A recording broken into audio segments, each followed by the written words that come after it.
Hello friends, once again welcome to our academy. हम लोग पढ़ाने का सिलसिला आगे बढ़ाते हैं। जैसा कि आप लोग जानते हो कि टोटल हम लोगों ने अभी तक बॉयज़ का 20 पार्ट्स कंप्लीट कर चुके हैं। तो आज हम लोग जो है 21 पार्ट पे डिस्कशन करेंगे। एक्चुअली में आज का जो हमारा जो क्लास है माय डियर फ्रेंड्स, एक ब्रीफ रिवीजन है। पिछले क्लास जो इम्परेटिव सेंटेंस के जो हम लोग कंसेप्ट को समझे थे, उसी कंसेप्ट का हमारा एक छोटा सा रिवीजन है, ठीक है ना, ताकि उन चीज़ों को हम लोग फिर से एक बार रिकैप कर सकें लॉजिक के साथ। चलिए स्टार्ट करते हैं।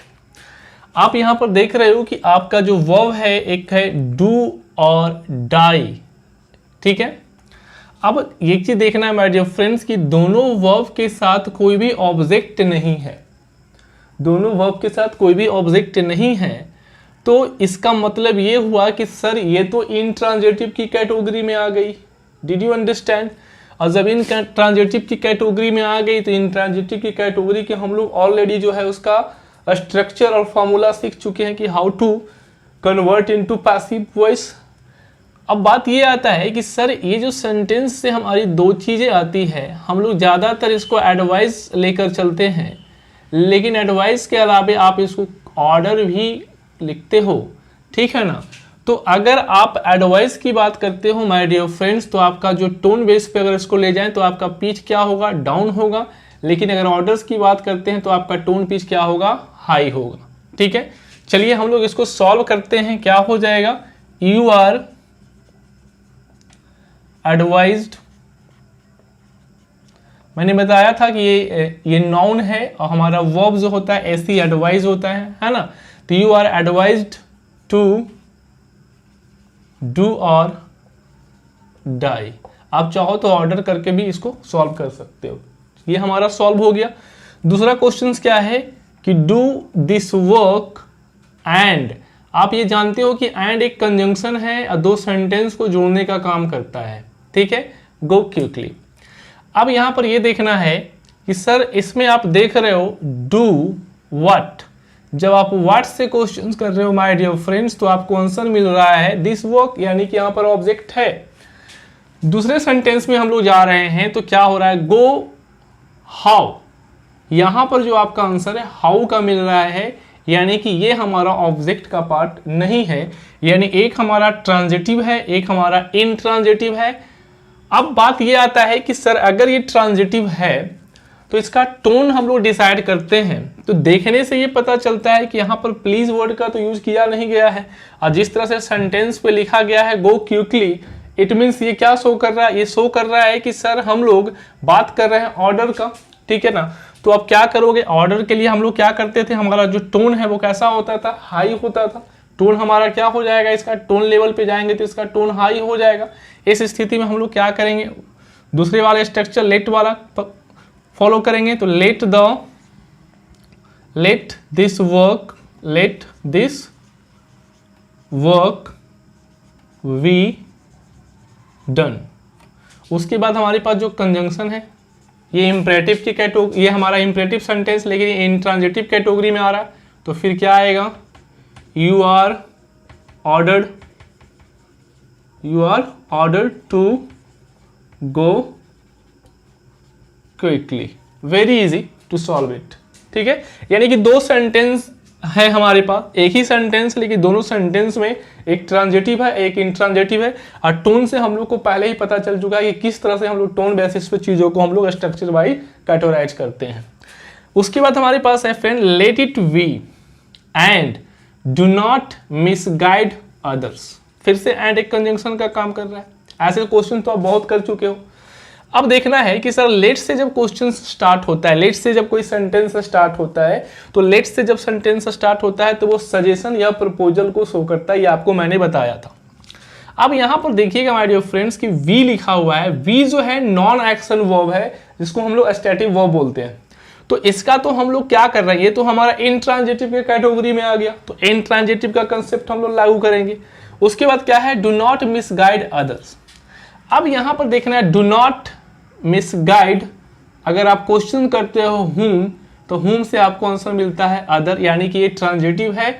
अब देखना ये है कि सर आप जब ये बात बोल रहे हो तो एक्चुअली में आप किसी को सजेस्ट कर रहे हो, क्या कर रहे हो, सजेस्ट कर रहे हो। जब सजेस्ट कर रहे हो तो आपका जो टोन का जो पिच होगा वो कैसा होगा, वो डाउन होगा, ठीक है ना। तो ये हमारा क्या होगा, ये तो सिंपल सा हो गया। इसको हम लोग क्या करेंगे, यू आर सजेस्टेड, क्या हो जाएगा, you are suggested to let it we, very simple. And अब यहां देखना है सजेस्टेड यानी कि टोन हमारा क्या है, डाउन है। तो अब क्या करेंगे, जो हमारा शुड वाला स्ट्रक्चर है वो फॉलो होगा, क्योंकि ऑब्जेक्ट यहां पर है। तो क्या हो जाएगा, others should not be miss guided, others should not be misguided। very easy technique to understand these things। आप बड़ा ही लॉजिक के साथ चीजों को समझते हुए जा रहे हो और अंडरस्टैंड करते हुए जा रहे हो, ठीक है। उसके बाद हमारे पास क्या आ रहा है, डू नॉट डिस्टर्ब एनीवन। सबसे पहला बात कि क्वेश्चंस को देखने से ही पता चलता है कि सर एक तरह का क्या है, एडवाइस है।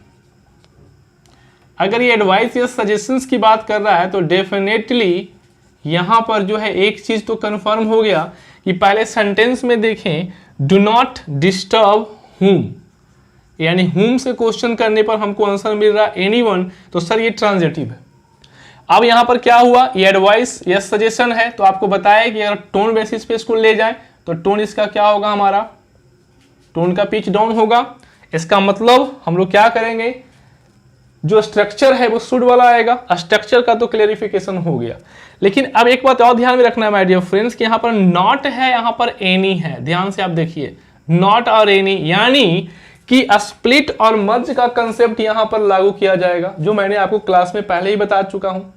अब देखिएगा कि नॉट और एनी अलग है, यानी कि स्प्लिट है, तो उसको हम मर्ज करेंगे तो क्या हो जाएगा, नॉट और एनी को मर्ज करने के बाद क्या बनता है, नो। तो नो, और उसके बाद यहां पर आ गया one, no one should be disturbed, no one should be disturbed. Did you understand? यहां तक की चीजें आपको समझ में आ रही है, ठीक है। अब देखिएगा हमारे पास है, please come and enjoy the dinner with us. सबसे पहला बात कि यहां वर्ड प्लीज आ रहा है, तो यहां से आपको कंफर्म हो गया कि सेंटेंस तो हमारा जो है इंपरेटिव है, रिक्वेस्ट शो कर रहा है, ठीक है। अगले बात में जाते हैं, कम है, कम के बाद कोई ऑब्जेक्ट नहीं है, और ऑब्जेक्ट आएगा भी तो इसका आंसर जो है वेयर से देगा। तो सर ये तो इनट्रांजिटिव की कैटेगरी में आ रहा है, ठीक है, ये इनट्रांजिटिव की कैटेगरी में आ रहा है। एंड के बाद एक सेपरेट सेंटेंस है, एंजॉय व्हाट। अगर व्हाट से क्वेश्चंस करते हो तो आपको आंसर मिल रहा है क्या, द डिनर। ये विद अस क्या हो गया, ऑब्जेक्ट 2 हो गया, ये हमारा ऑब्जेक्ट 1 हो गया, इनट्रांजिटिव वाला कंसेप्ट हो गया, ठीक है ना। तो अब यहां पर देखना है कि सर इसको हम लोग बड़ा आसानी के साथ सॉल्व कर सकते हैं। You are requested to come, ठीक है, प्लीज को नहीं लगाएंगे क्योंकि रिक्वेस्ट हमारे प्लीज के लिए आ चुका है। एंड द डिनर, चूंकि हम लोग क्या कर रहे हैं, रिक्वेस्ट ही करेंगे, तो हमारा टोन क्या होगा, टोन का पिच क्या होगा, डाउन होगा, इसलिए क्या लगाएंगे, the dinner should be enjoyed with us। very easy concept to understand it। you are requested to come and the dinner should be enjoyed with us। क्या होता है आपको पता है कि हम लोग क्या करते हैं कि V3 के बाद तुरंत जो है हम लोग ऑब्जेक्ट 2 को पुट कर देते हैं। तो ऑब्जेक्ट 2 को मैंने V3 के बाद तुरंत क्या किया, पुट कर दिया। आई होप कि आप यहाँ तक की बातों को बड़ा ही ध्यान से आप समझेंगे। और मैं आपसे बार बार यह आग्रह करता हूँ कि जब भी आप क्लास को देखें तो कभी भी क्लास देखते समय आप कभी भी नोट्स प्रिपेयर ना करें। सबसे पहले चीज़ों को समझ लें, उसके बाद जो है तब आप अपना नोट्स बनाएं। हमारा जो कंसेप्ट था जो एक्टिव पैसिव का, यहाँ पर जो है नॉर्मली एक समाप्त हो जाता है। लेकिन माय डियर फ्रेंड्स, आपको पता होगा कि मैंने एक्टिव पैसिव को तीसरे कैटेगरी में आपको क्या किया था, उसको डिवाइड किया था, that is the middle voice. तो अगला जो हमारा जो वीडियो होगा वो नए concept, that is the we will discussed about the middle voice. ठीक है, इसलिए आप लोग देखते रहिए, और अगर आपने चैनल को अभी तक सब्सक्राइब नहीं किया है तो जरूर सब्सक्राइब करें, है ना। We are providing you wonderful concept from this medium, है ना। तो आप हेल्प करें, आपका जो हौसला जो बढ़ाने का जो तरीका है वो आपका सब्सक्राइब करें और लाइक करें और ज़्यादा से ज़्यादा कमेंट करें, जिससे हम लोग ज़्यादा मोटिवेटेड हों और आपके लिए अच्छे अच्छे कंटेंट प्रोवाइड करने की हम लोग कोशिश करें। ठीक है, आज के लिए इतना ही, धन्यवाद।